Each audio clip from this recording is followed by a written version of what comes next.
لم يستلم المواطنون في إقليم كردستان رواتب شهرين بسبب عدم تسليم النفط وإيرادات الغير نفطية.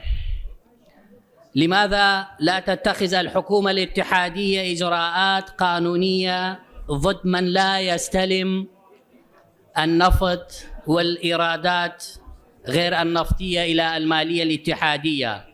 أنتم كنواب هل توافقون على قطع رواتب موظفي بصرة وأنبار وأي محافظة أخرى في حال نزاع بين الحكومة الاتحادية والإدارة المحلية في المحافظات بسبب عدم عائدات الجمارك والضرائب؟ مع الأسف قطع رواتب موظفي إقليم كردستان من قبل الحكومة الاتحادية هو معاقبة الموظفين والمتقاعدين والرعاية الاجتماعية.